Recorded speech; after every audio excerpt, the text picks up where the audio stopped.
Hola a todos, mi nombre es Juan Luis Cano. Vamos a empezar este curso de Python en la Universidad de Alicante, en la Escuela Técnica Superior. Yo soy estudiante de Ingeniería Aeronáutica y empecé con Python de forma autodidacta como una forma de aprender a solucionar mis problemas con herramientas libres y mucho más potentes de lo que se suele utilizar normalmente. Escribo en el blog Pythonacci, donde escribimos artículos y tutoriales sobre los usos de Python en áreas científicas e ingenieriles. En este curso vamos a utilizar el Notebook de Python. El Notebook de Python no es más que una interfaz para Python mejorada, pero vamos a empezar primero por qué es el lenguaje Python. Python fue creado por un programador holandés en 1991 llamado Guido van Rossum y es un lenguaje de programación dinámico e interpretado. Dinámico quiere decir que no se comprueban los tipos de datos a medida que se van haciendo los cálculos, de tal forma que a la hora de programar es un poco más sencillo. E interpretado quiere decir que no tenemos que pasar por el ciclo de compilación, ejecución y depuración, de tal forma que a la hora de trabajar con Python tenemos unos tiempos de trabajo mucho más ágiles. Python es ampliamente utilizado en ciencia e ingeniería, por razones que vamos a ver enseguida, y tiene multitud de bibliotecas para áreas desde muy generales a muy específicas. Esto que estáis viendo ahora es un notebook de Python. En el notebook de Python podemos tener tanto código como texto e imágenes, de tal forma que es una herramienta perfecta para comunicar ideas o crear documentos interactivos. Al iniciar el notebook de Python, como habíamos visto anteriormente, teníamos una ruta y una lista de notebooks. En esa ruta es donde se van a ir almacenando todos los notebooks y esos notebooks no son más que archivos de texto que después podemos mover a donde queramos. Al crear un notebook nuevo, como voy a hacer ahora, lo primero que observamos es que aquí tenemos una celda. Los notebooks de Python se organizan en celdas. En cada una de las celdas puedo escribir varias líneas de código de tal forma que puedo separar de manera lógica cada una de las partes de mi programa.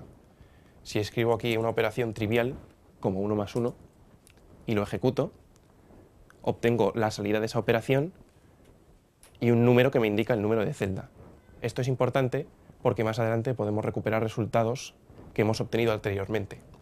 Por ejemplo, utilizando el guión bajo, esa variable me almacena el último resultado que hemos obtenido, que en este caso será 2. Y si utilizo guión bajo seguido de un número, puedo obtener el resultado que corresponde a la celda que indica ese número, en este caso la celda out1. Para ejecutar las celdas del notebook de Python, bien puedo utilizar este botón, bien puedo utilizar el menú Cell, Run Cell, o bien puedo utilizar el atajo de teclado Shift-Enter.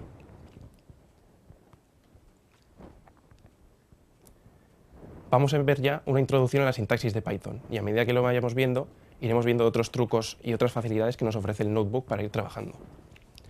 Naturalmente, en Python disponemos de todos los tipos numéricos que estamos acostumbrados a manejar. Números enteros, números en punto flotante, y además, como veremos más adelante, Python nos ofrece también números complejos.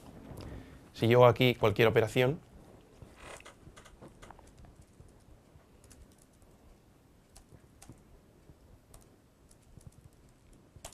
y la ejecuto, ahí veo el resultado. Los operadores básicos de multiplicación, suma, resta y división son los mismos que los que estamos acostumbrados a utilizar en otros lenguajes. Y cuando estoy mezclando tipos diferentes, como por ejemplo enteros y números en punto flotante en este caso, lo que sucede es que los tipos se promocionan al tipo de datos con más información, de tal forma que no se pierde información en el resultado. Por otro lado, si hago una división entre números enteros, en Python 3 el resultado es un número de punto flotante. Este resultado es distinto a lo que se obtiene en Python 2, cuando lo que sucede es que se descarta toda la parte decimal. Las divisiones por cero en Python lanzan un error. Si yo intento hacer una división por cero, se obtiene esto. Esta es la manera que tiene Python de decirnos que ha habido un error en nuestra programación. Por un lado se indica en qué línea estamos obteniendo ese error, por otro lado el tipo del error y una descripción que nos explica qué es lo que ha ocurrido. Ya veremos más adelante cómo podemos gestionar estos errores, predecir cuándo van a suceder y actuar en consecuencia. Si hago divisiones por cero en números en punto flotante, tengo exactamente el mismo problema. Ya veremos más adelante que cuando utilicemos datos más avanzados, como los arrays de NumPy, este resultado no lanzará una excepción, sino que devolverá not a number, que es el resultado estándar. Como ya he dicho, la división entre enteros en Python 3 devuelve un número real.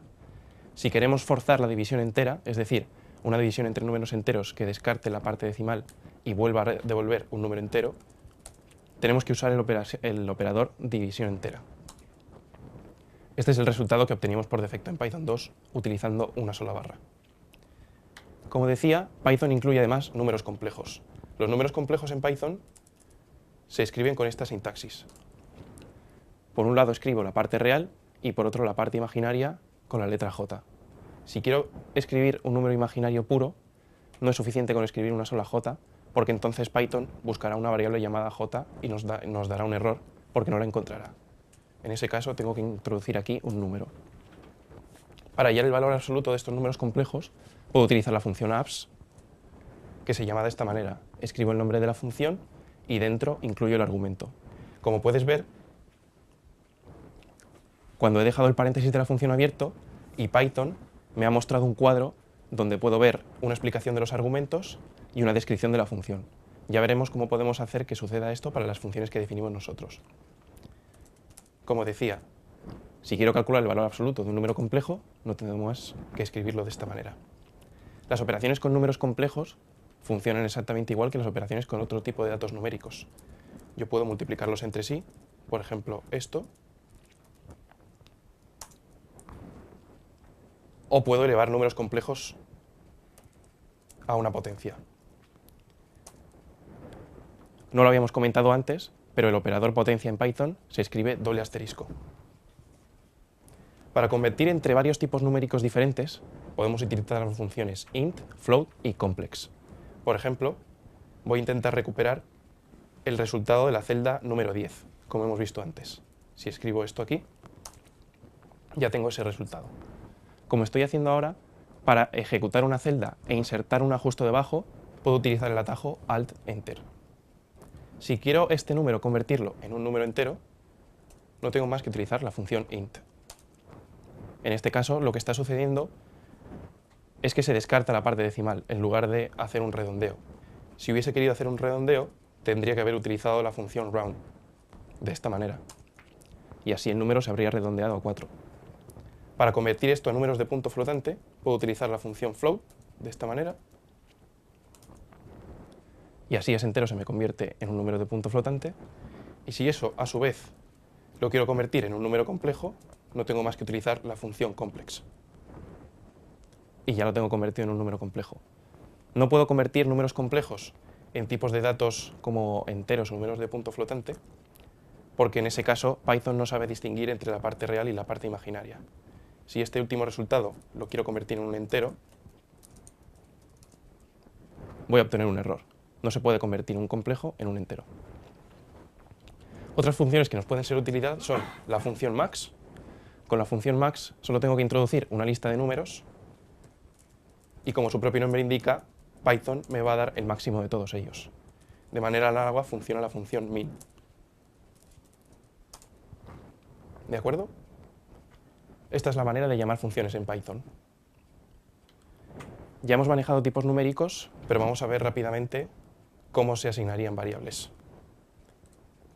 La asignación de variables en Python funciona de manera muy parecida a otros lenguajes, simplemente hay que utilizar el operador igual, que es el operador de asignación. La asignación en Python no produce ningún resultado. Si queremos visualizar la variable nada más asignarla, tendríamos que crear una nueva línea y ejecutar esa línea justo después. Podemos encadenar varias asignaciones de esta manera. Por ejemplo, en Python es posible asignar varias variables a la vez. Si yo hago esto y después represento el valor de esas variables, lo que está sucediendo es que x se está asignando el valor 1 e y se está asignando el valor 2.